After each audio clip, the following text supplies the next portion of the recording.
Dear Blender artists, this is one kind of a revolution for us because Insydium is coming into Blender, and I will explain to you what does it mean for the future of Blender, what does Insydium exactly bring to the table, and why I am choosing it as an Houdini user.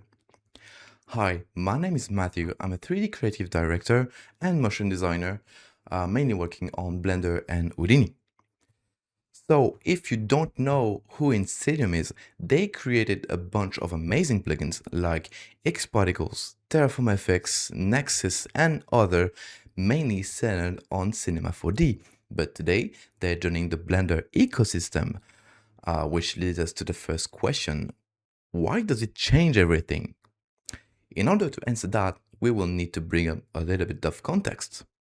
In the 3D motion design industry, the historical standard is Cinema 4D. We can compare Maxon to Adobe. If you're a designer and you want to work with agencies, you have to be using Adobe. If you're a 3D designer, you have to be using Maxon and Cinema 4D. But just like Adobe, the biggest issue with Maxon is the price of their license. We are talking about 1,400 per year, which is even more expensive for studios. There is no surprise to say that Blender has been the best choice for the new generation of independents like you and I, because it's free and wonderfully accessible. We also see more and more of Blender in the motion design industry because we are proving every day that we can do the same work than Cinema 4D with renders just as good as Redshift or Octane with Cycle, especially with the amazing possibilities offered by the geometry node. So why are the biggest agencies still using Cinema 4D? First of all, it's normal. It takes time. Changing a company's workflow is a risk to take. It's habits to change. It's just a big step to take. And there is also the fact that they like to have a technical support that Blender doesn't have because it's free. And most of the help you will find comes from the community. This is really amazing for independents, but agencies tends to find this pretty unsafe. The other reason is that one of the main strengths of Cinema 4D is the ecosystem of plugin it has. Studios that has been working in the industry for decades has built their entire workflow around these tools that just makes the production so easy. Insydium has been one of the main actors for a very long time and is very implemented in Cinema 4D. So you probably guessed where I want to go there, but the fact that they are joining the Blender ecosystem shows that they clearly identified Blender as a major actor for the future of the industry.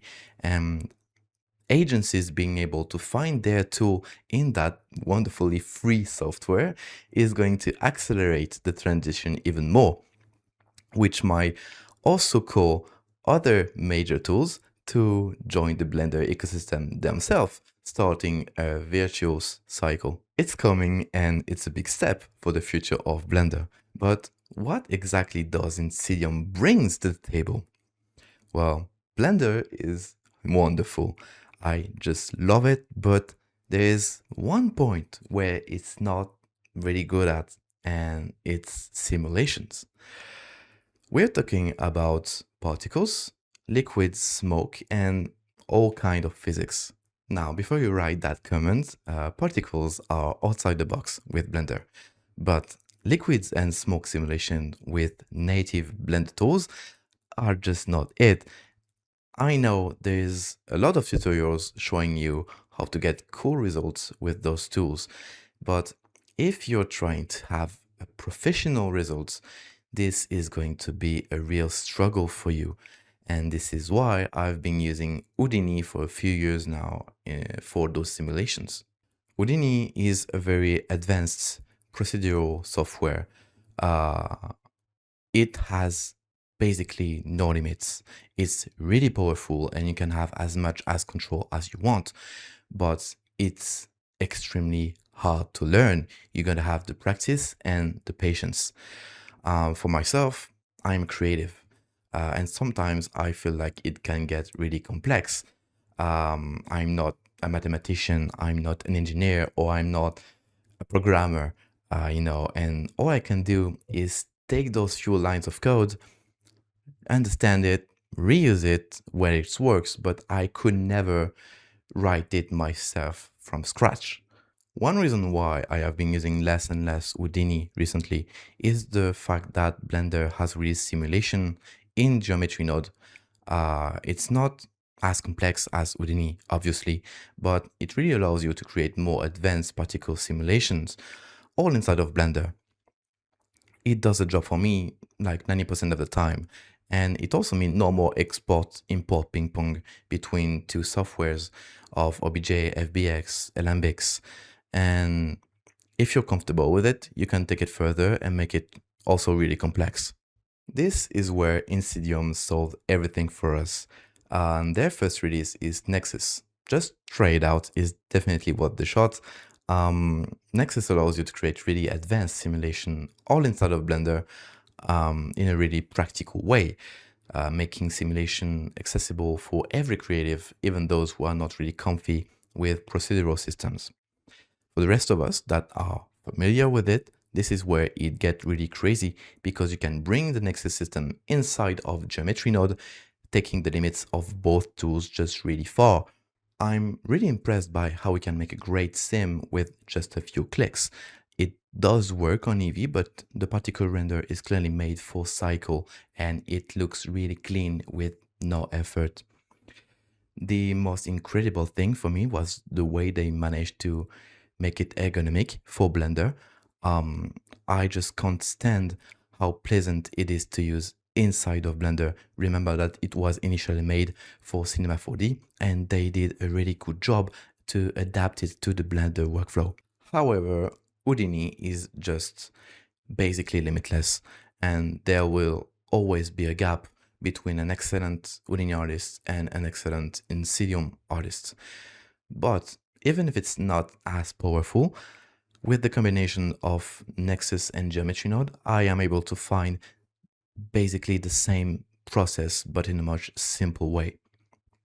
The downsides of Nexus for me are the lack of rigid body, soft body, and cloth tools that I will still be treating inside of Houdini for now. Nexus is now on beta by the time I record this video, which means that you can try for free and have a 30% discount off. At the release, the price will be $140. In comparison, an Houdini license is $400 per 2 years, so roughly $200 per year. I am guessing they plan to release the full Insidium tools in the future. Keep in mind that it's cheaper now because it's on beta, but if you look at the price on Cinema 4D, it's still pretty expensive and not accessible for every independent. So I can only hope they will adapt their pricing to the Blender ecosystem. I will follow Insidium on Blender very closely. I will release tutorials to help you guys develop your workflow around these tools. So if you're planning to learn simulation, hit the follow button, leave a comment if you have any question, I will answer it. And thank you guys for watching. Stay tuned.